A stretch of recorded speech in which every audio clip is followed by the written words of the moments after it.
Hari ini saya akan menyampaikan bahwa kaya dan miskin itu ya keputusan soal melakukan kehendak Bapa Surgawi. Jadi kaya dan miskin itu bukan soal materi saja, tetapi yang sebenarnya Alkitab katakan bahwa kaya dan miskin itu soal keputusan melakukan kehendak Bapa Surgawi. Ditulis di dalam Yohanes 6 ayat 38 dikatakan, sebab aku, Tuhan Yesus sendiri berkata, sebab aku telah turun dari surga bukan untuk melakukan kehendakku, tetapi untuk melakukan kehendak Dia, yaitu Bapa Surgawi yang telah mengutus aku. Jadi dari ayat ini memberikan pengertian, kita dapat mengerti bahwa tujuan Tuhan Yesus itu datang ke dunia. Yesus itu melakukan kehendak Bapaknya. Amin.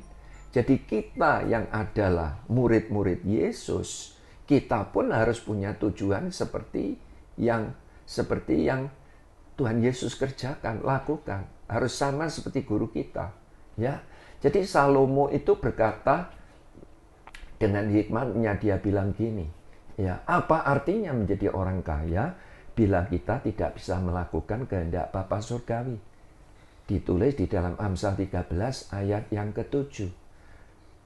Dengan hikmatnya Salomo sebagai orang kaya pada waktu itu, sebagai konglomerat pada zaman itu, Salomo dengan hikmatnya itu berkata, ada orang yang berlagak kaya tetapi tidak mempunyai apa-apa.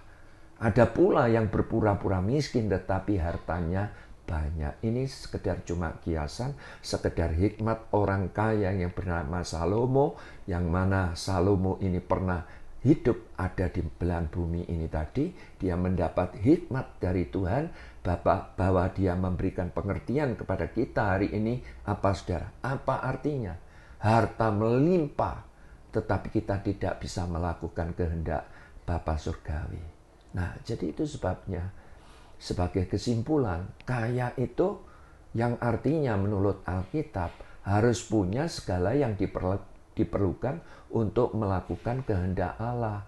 Dan bahkan ya kita harus bisa menolong orang lain. Sedang miskin itu apa?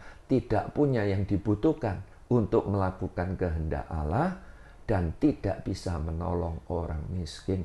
Jadi itu sebabnya saudara dan saya hari-hari yang di mana kita ada, kita harus belajar. Untuk apa? Untuk mengasihi orang lain, menolong orang lain, melakukan kehendak Tuhan. Sebab apa? Memang Tuhan itu mau ya kita itu mengerti bahwa kita itu diciptakan oleh tujuannya dan untuk tujuannya. Ditulis di dalam Kolose 1 ayat yang ke-16.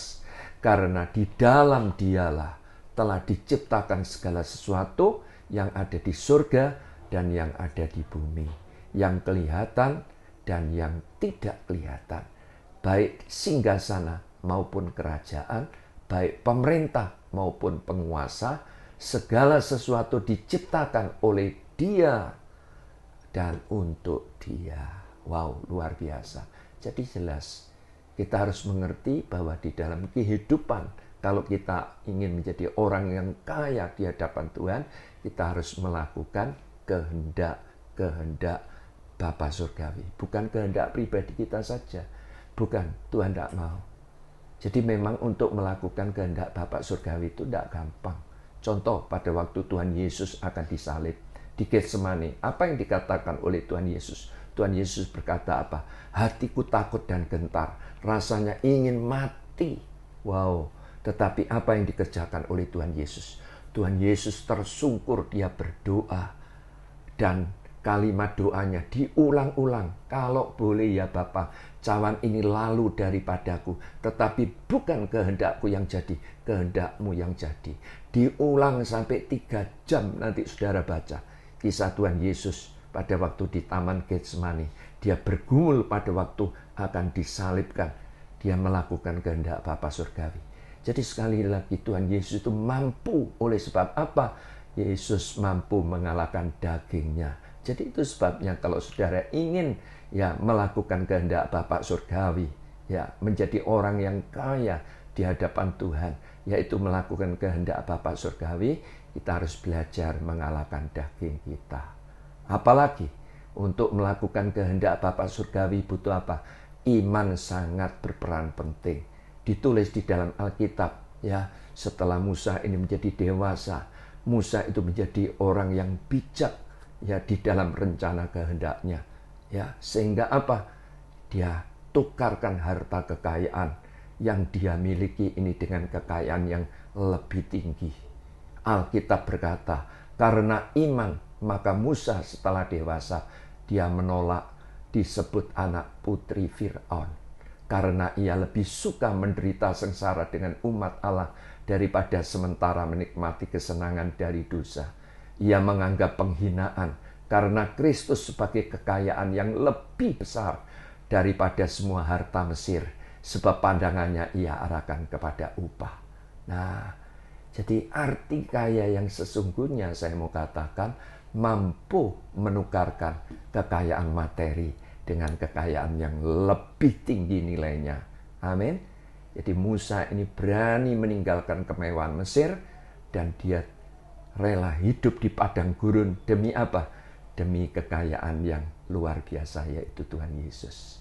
Jadi itu sebabnya untuk melakukan kehendak Bapa surgawi, saya mau katakan butuh kita itu mengalahkan daging, kita harus mempunyai iman yang bertumbuh.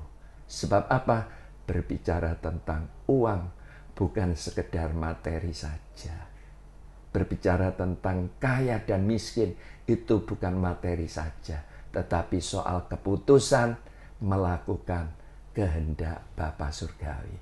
Tuhan Yesus memberkati.